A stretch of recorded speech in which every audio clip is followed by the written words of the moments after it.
الله أكبر الله أكبر الله أكبر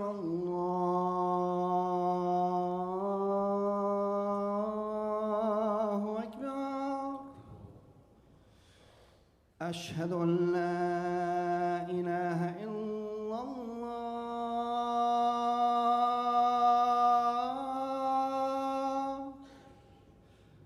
أشهد أن لا إله إلا الله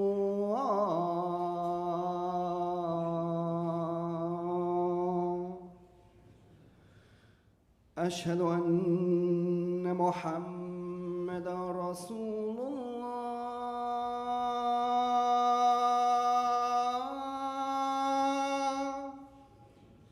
أشهد أن محمدًا رسول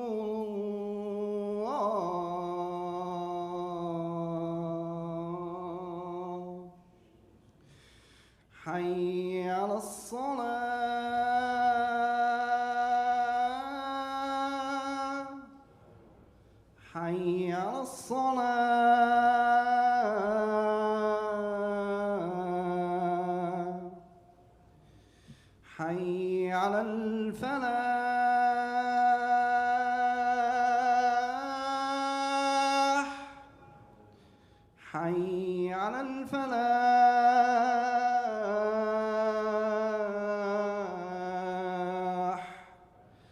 الله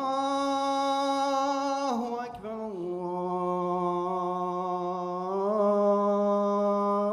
الله أكبر لا إله إلا الله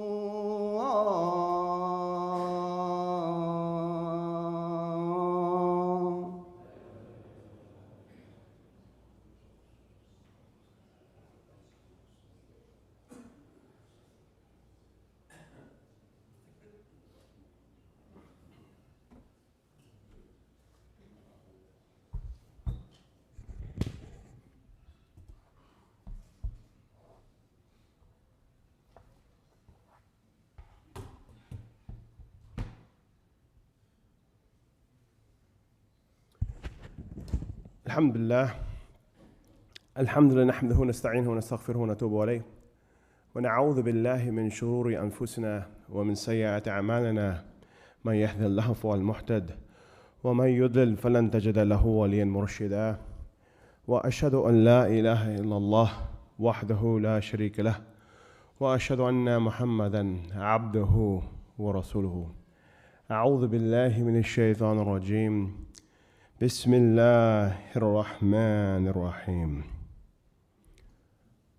My dearest brothers and my dearest sisters, I want to talk about something very priceless. Very priceless.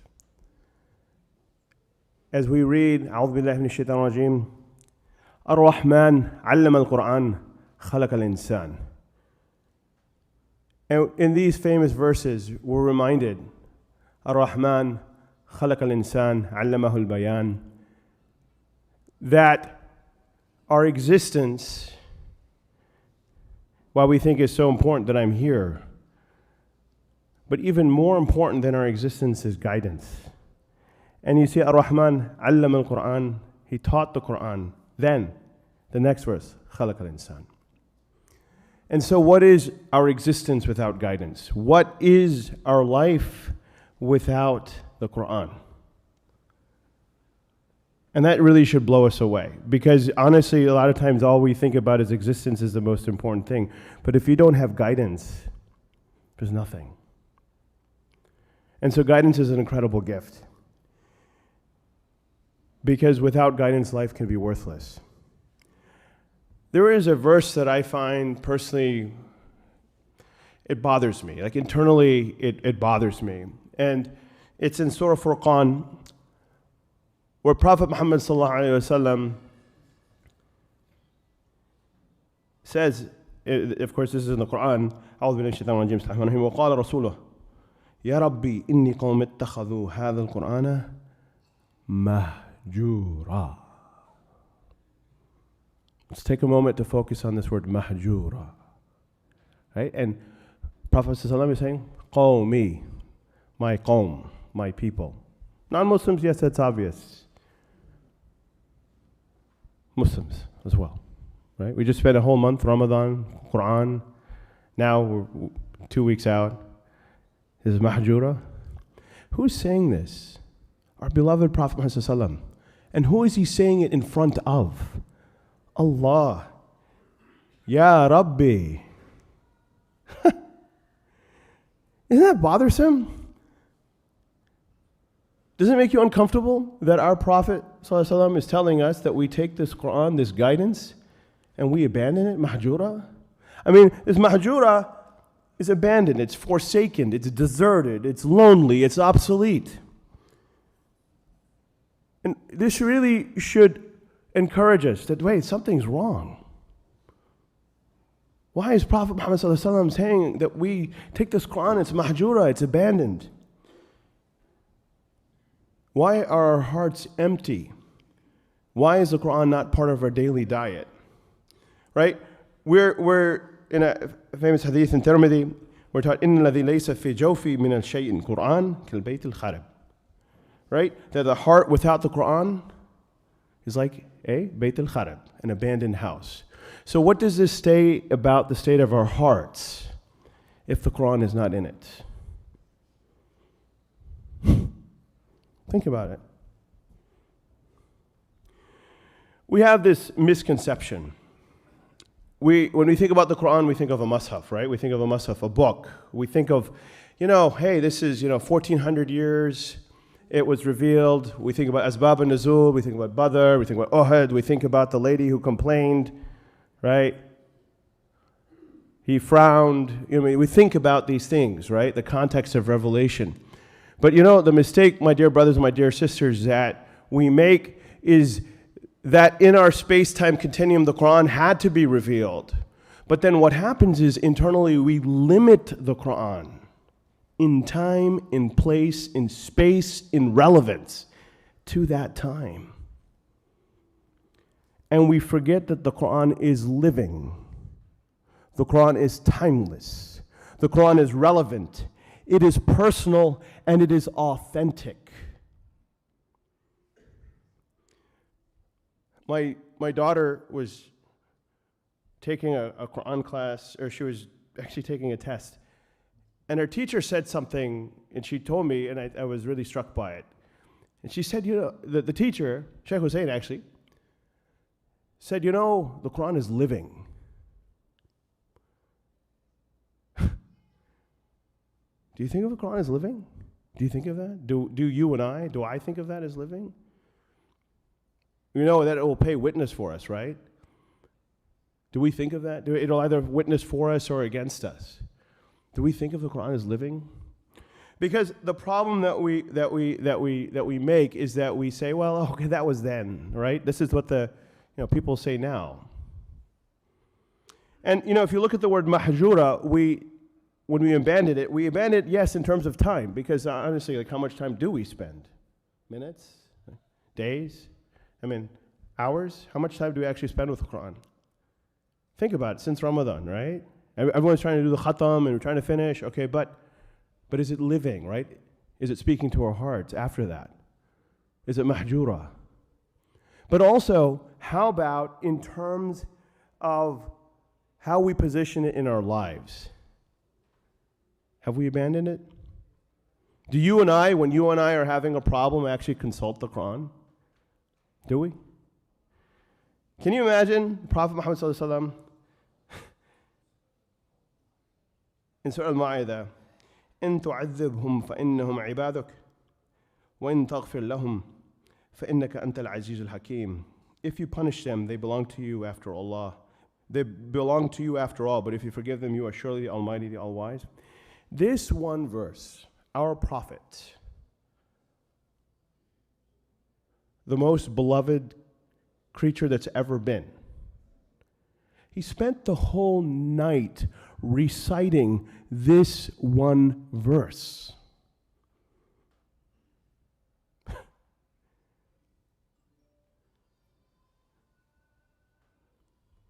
Ibn Taymiyyah, who's spent so much time in the service of our deen. And in his later times, he was incarcerated, he was put in prison, and he recited in that time the Quran 81 times. 81 times. Khatam. And you know what he said at the end of his life? La asa, I'm so sorry. I spent so much of my life away from the Quran.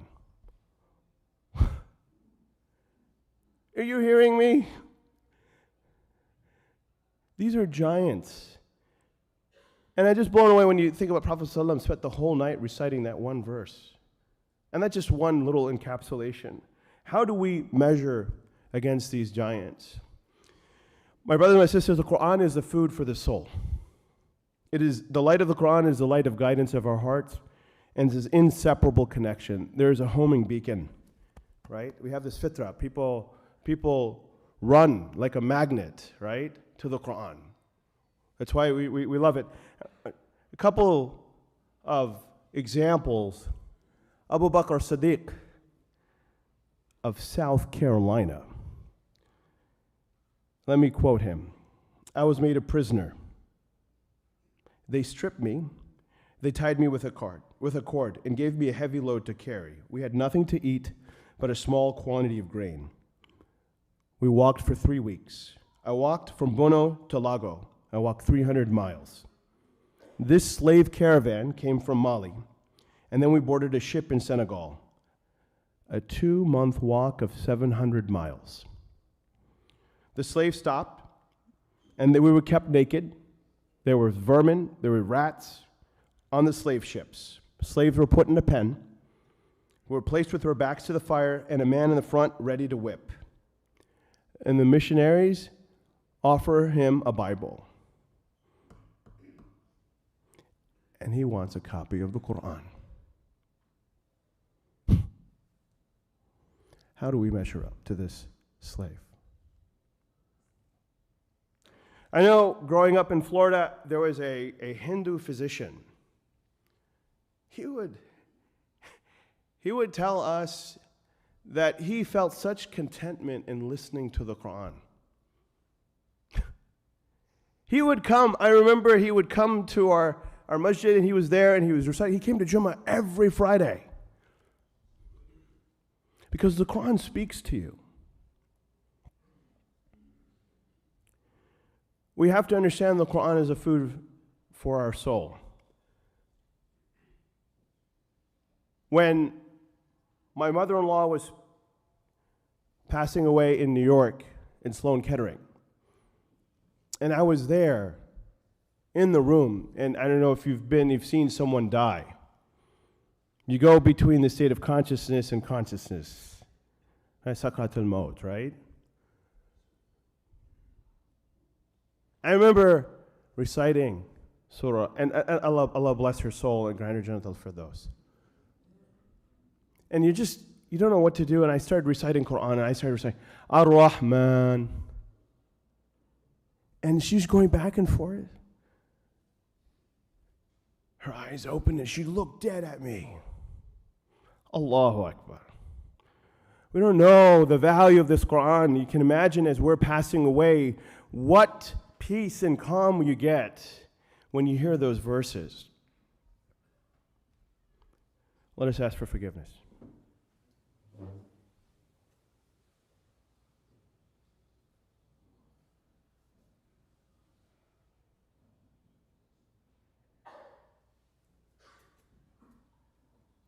الحمد لله رب العالمين والصلاة والسلام على خير المرسلين محمد النبي الأمي وعلى آله وصحبه أجمعين.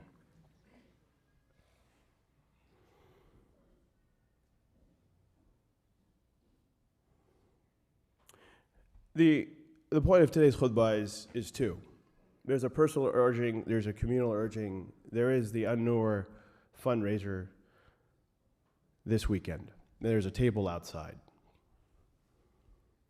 The personal urging is, what is our relationship with the Quran? Analyze, really. Are we a people who are mahjura, who have abandoned this Quran? Is it of personal relevance? Is the Quran actually alive for us? Do we actually seek guidance? Do we do tadabbur? Do we actually reflect? But there's another side of this. This is not just specific to An-Nur. An-Nur, mashallah, is the jewel of our community. But it's a broader question, and that is of community responsibility. In Gambia, they've had, and it's in many parts of the world, but it's documented for 1,000 years, Quran schools. And they have these right? These little, they have these little tablets, so they have ink, and they write, and it's erased, and they do it again. And they've been keeping this up for hundreds of years. And what's striking, though, is that these communities understand that it is an obligation for the community to support this. Right? In fact, it's a status of the community to have these schools. But you say, hey, okay, it's a school, I understand. No. We're totally missing the point. Totally missing the point. Because we're losing our sight in history. We're losing sight in history.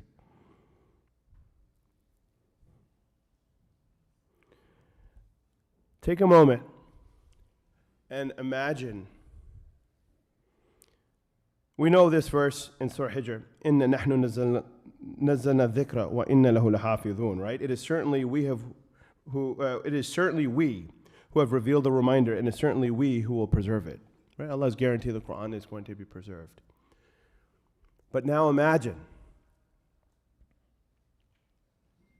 that you're there with Abu Bakr and Umar and Uthman, and 360 huffaz die. They become shaheed, shuhada, martyrs. Can you imagine the weight of that?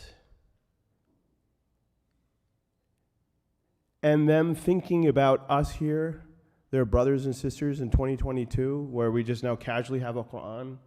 But can you imagine the weight of that responsibility that, hey, we just lost 360 huffaz?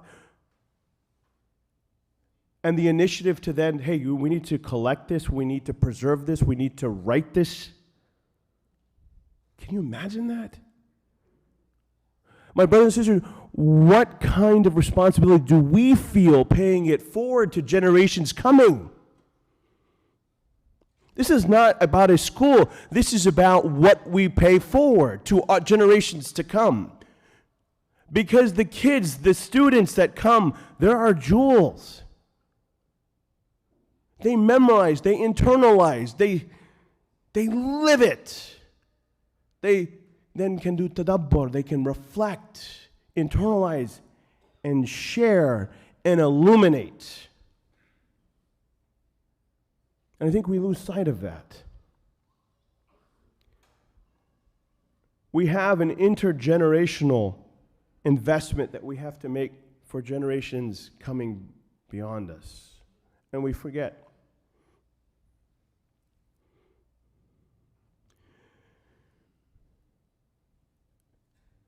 One of the verses that is so striking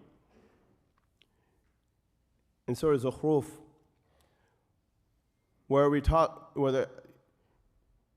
the verse, Allahu nazzala ahsan al-hadithi kitaban mutashabihan مثانية تقشعر منه جلود الذي يخشون ربهم ثم تلين جلودهم وقلوبهم إلى ذكر الله ذلك هدى الله يهدي به من يشاء ومن يضلل الله فما له من هاد.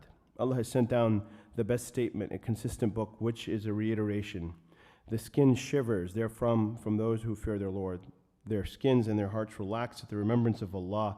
That is the guidance of Allah, by which He guides whom He wills, and one whom Allah leaves astray, for them there is no guidance. This idea of taqsha'ru, the only place in the Quran where we're taught that you shake, your skin shakes.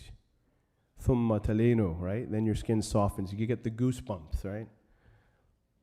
And we get that personally if we read the Quran. But if you go up to the second floor where the kids are reciting, you get goosebumps too. When you see a 10-year-old recite, you get goosebumps. Because it's like, wow, this is the word of Allah, and this 10-year-old is memorized and reciting it.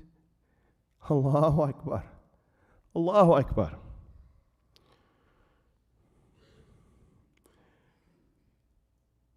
We should embrace, celebrate, support.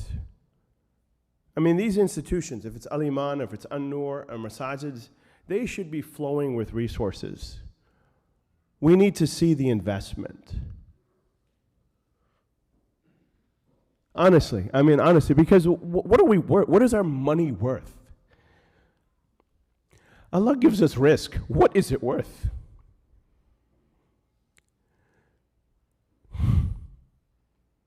Honestly, what is it worth? It means nothing.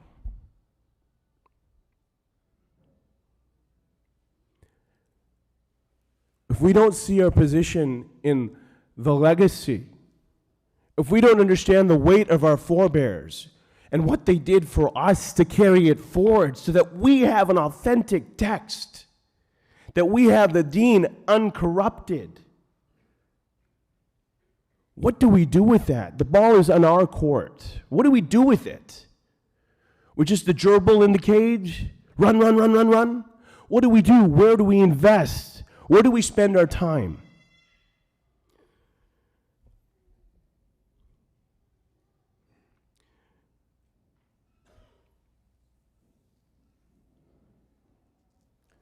قل بفضل الله وبرحمته فبذلك فليفرحوا هو خير مما يجمعون. In Surah Yunus, in the bounty of Allah and in mercy, and let them rejoice. That is better than the wealth that they amass. فليفرحوا, celebrate, rejoice. فليفرحوا, celebrate, rejoice. Guidance is a gift. Guidance is a gift. Guidance is a gift. You know, there's a sheikh, and he was wondering, or people ask, how is it that someone spends so much time with the Quran? How do you do that, right? And then you analyze, people, 50% of Americans spend at least 5 to 6 hours on their phone. On their phone. And you could ask yourself, I can ask myself, you can ask yourself, you can look at your screen time. How much time do you spend on your phone? And you spend time with that which you love, right? You spend time with that which you love. And it's important for us to do that analysis, to say, what do we love? Have we abandoned the Quran? Do we look for it for guidance? Do we look to it for guidance? Does it really personally? Because the Quran, it says, Ya ayyuhalladhina amanu. Do we say that that's me? When it's talking about the munafiq, do we understand that, hey, actually that could be me? I can have elements of nifaq, I can have hypocrisy. When it's talking about Kul ya ayyuhal kafirun, do you realize I can have some parts of kufr? I need to work on them myself. When it's abasa wa tawalla, and he frowned and turned away, well, what about me and how I turn away from people? Wailul lil mutaffifin, woe to those defrauders. Well, do I defraud on my own business? Bal tu'thiruna hayat ad-dunya, right? You choose the life of this world. I mean, does it speak to us? And if not, do we spend time with it? Do we reflect on it? Does it change us? Does it transform us? And most importantly, do you understand what it is? It is Allah speaking to us. It is guidance. Ar-Rahman allama al-Quran khalaq al-insan. Before the khalaq al-insan, allama al-Quran, right? The Quran was taught. And that is why it is so amazing not only to be alive, not only is it so amazing to be alive, but it's so amazing to have access to the Quran. The final point, I think it's important for us is to take a moment and say why there are barriers. Is it the Arabic? Is it the Arabic that's really wigging us out? We'll make the investment. It's a love language. Allah chose this language. Learn it. Spend time with it. Chip away at it. Find teachers. Learn. Start with the translation, word by word. Don't make that your barrier, my barrier. I don't have time. Oh, you have time. Look at your screen time. You have time. I have time. We can make time. Again, we spend time with that which we love. I pray that تجعل القرآن ربيع قلبي, right? That the Quran is the spring of our hearts.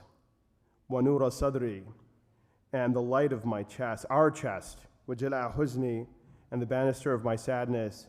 وَذَهَبَ هَمَّةِ, and the reliever of our distress collectively. O Allah, make us people of the Quran. O Allah, make us have true yaqeen and certainty in your deen, and allow us to truly ask for your help. O Allah, allow us to really understand and value the blessings of this deen. O Allah, let us not be content with mediocrity, but strive for ihsan. O Allah, send peace and blessings of Prophet Muhammad sallallahu alaihi wasallam.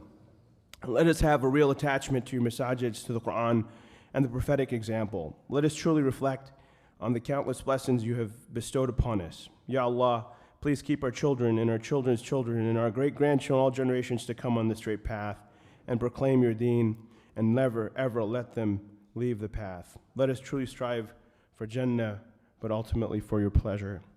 ربنا آتنا في الدنيا حسنة وفي الآخرة حسنة وقنا عذاب النار. ربنا لا تزغ قلوبنا بعد إذ هديتنا وهب لنا من لدنك رحمة إنك أنت الوهاب. ربنا لا تؤاخذنا إن نسينا وأخطأنا. ربنا ولا تحمل علينا إصرا كما حملته على الذين من قبلنا. ربنا ولا تحملنا ما لا طاقة لنا به واعف عنا واغفر لنا وارحمنا أنت مولانا فانصرنا على القوم الكافرين. أقيم السلام.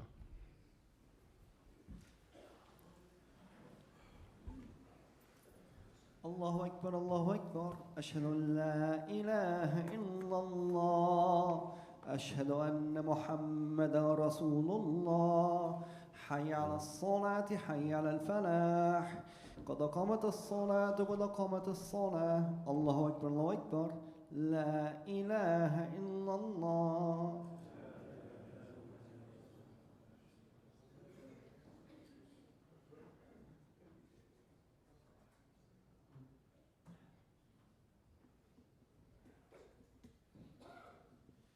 استووا الصف رحمكم الله. الله أكبر.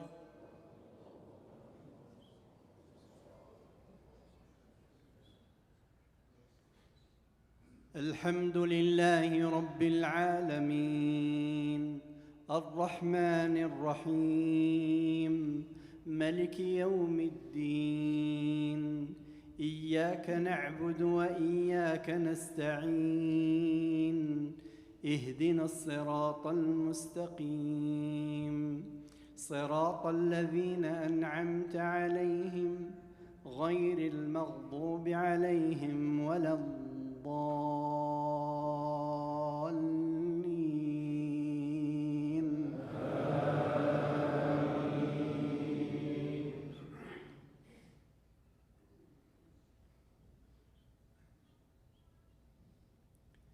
ألف لام ميم. ذلك الكتاب لا ريب فيه هدى للمتقين الذين يؤمنون بالغيب ويقيمون الصلاة ومما رزقناهم ينفقون والذين يؤمنون بما أنزل إليك وما أنزل من قبلك وبالآخرة هم يوقنون. أولئك على هدى من ربهم وأولئك هم المفلحون. الله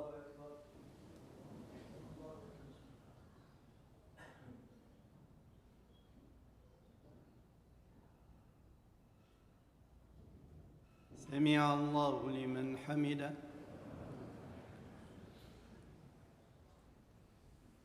الله أكبر.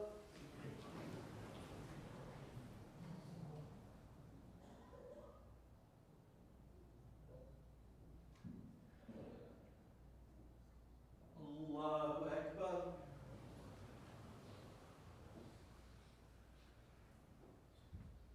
الله أكبر.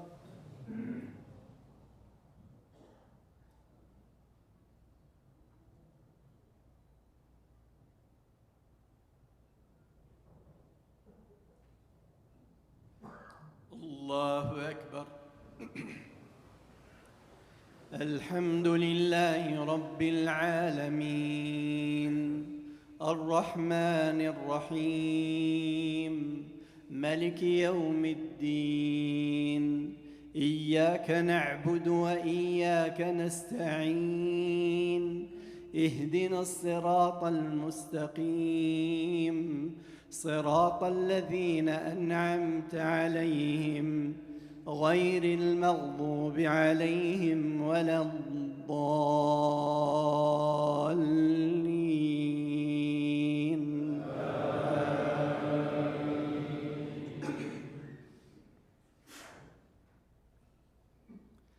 لا يكلف الله نفسا إلا وسعها لها ما كسبت وعليها ما اكتسبت.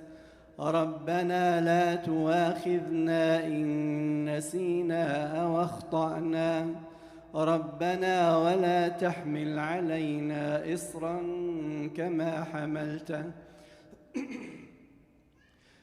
حملته على الذين من قبلنا. ربنا ولا تحملنا ما لا طاقة لنا به واعف عنا واغفر لنا وارحمنا. أنت مولانا فانصرنا على القوم الكافرين. الله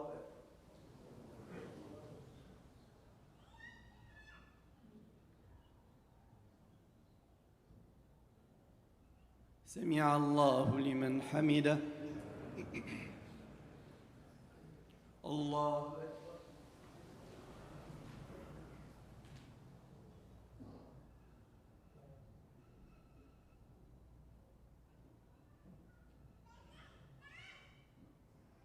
الله أكبر.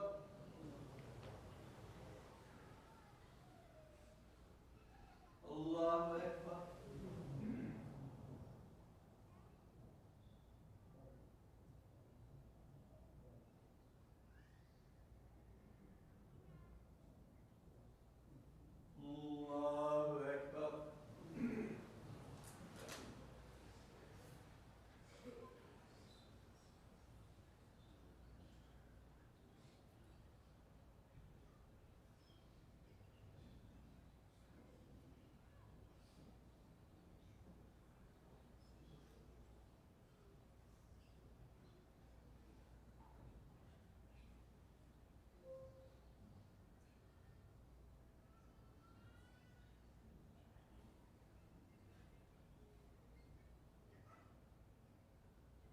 السلام